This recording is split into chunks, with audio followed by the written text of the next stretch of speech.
కొంతమంది లుచ్చాగాళ్ళు ఏమంటున్నారు అంటే ఈ పుష్ప సినిమా ఏంటిరా నాయన, ఈ పాన్ పరాగ్ సినిమాని సపోర్ట్ చేస్తారు, ఆ గేమ్ చేంజర్ సినిమాని సపోర్ట్ చెయ్యరు అని కొంతమంది అయితే ట్విట్టర్ లో అమ్మన బూతులు తిట్టుకుంటూ ఈ విధంగా అయితే తిట్టుకుంటున్నారు ఫ్రెండ్స్. ఈ గేమ్ చేంజర్ సినిమా వాళ్ళు, పుష్ప 2 సినిమా వాళ్ళు అయితే ఈ తిట్టుకునేటువంటి దాంట్లో నాకు ఈ పుష్ప 2 సినిమాని తగ్గించి పాన్ పరాగ్ సినిమా అని చెప్పడం ఏదైతే ఉందో నాకైతే నచ్చలేదు ఫ్రెండ్స్. ఎందుకు అంటే స్మగ్లింగ్ అంటే ఏ రేంజ్ లో ఉంటుంది, ఏ విధంగా ఉంటుంది అనేటువంటి దాని మీద మన సుకుమార్ డైరెక్టర్ గారు అయితే మంచి స్క్రిప్ట్ రాసుకొని అయితే మన ముందుకు అయితే వచ్చాడన్నమాట. అంటే అప్పట్లో వీరప్పన్ ఈ విధంగా ఉండేవాడు అని చెప్పి ఉదాహరణతోటే ఈ సినిమానైతే తీశారు ఫ్రెండ్స్. కానీ మన అల్లు అర్జున్ ని అయితే మామూలుగా అయితే ట్రోల్స్ అయితే చెయ్యడం లేదు ఫ్రెండ్స్.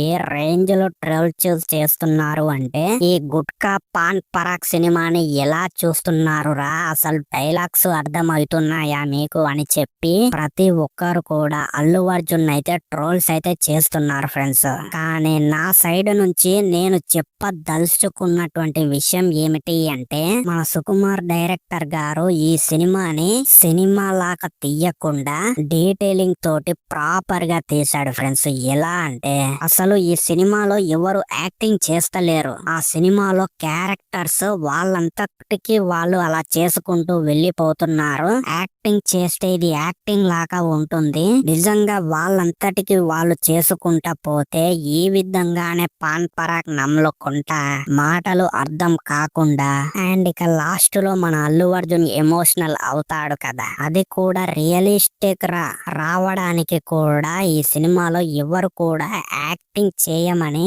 నేను చెప్పలేదు. నిజాయితీగా చెయ్యండి, మీరు మీ ఫ్యామిలీ తోటి ఏ విధంగా ఉంటారు అనేటువంటి దాని మీద ఊహించుకొని ఈ సినిమాలో క్యారెక్టర్స్ అందరూ ఊహించుకొని ఈ సినిమాలో యాక్టర్స్ అందరూ కూడా మన సుకుమార్ గారు చెప్పిన దాని ప్రకారం అయితే యాక్టింగ్ చేసుకుంటూ వెళ్ళిపోయారు ఫ్రెండ్స్.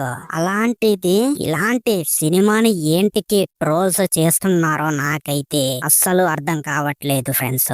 అండ్ ఇక ఈ ఎర్ర చందనం గురించి మనకైతే తెలీదు. అండ్ ఇక డిఫరెంట్ స్టోరీ, పురాతన కాలంలో వీరప్పన్ అనేటువంటి వ్యక్తి ఉండేవాడు కదా, అలాంటి వ్యక్తి సేమ్ ఈ పుష్ప లాగే ఉన్నాడు అని చెప్పి ఉదాహరణతోటే ఈ సినిమా తీశారు ఫ్రెండ్స్. కానీ ఇలాంటి డిఫరెంట్ జోనర్లలో వచ్చినటువంటి ఇలాంటి సినిమాని ట్రోల్ చేయడం ఏదైతే ఉందో నాకైతే అంతు చిక్కని క్వశ్చన్ అన్నమాట.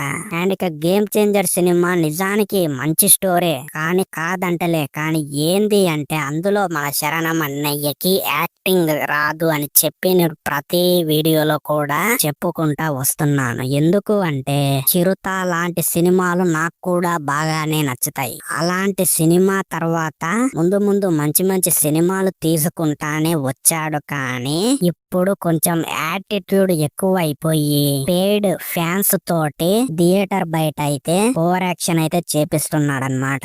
50,000 కోట్లు కొడుతుంది ఈ విధమైనటువంటి పదాలతోటి. కానీ ఈ సినిమా లాస్ట్ కి ఏమైంది, ఆ ఓవర్ యాక్టింగ్ కి అలాగే మన శరణం అన్నయ్య యాక్టింగ్ కి ఈ సినిమా ఫ్లాప్ అయితే అయ్యిందన్నమాట.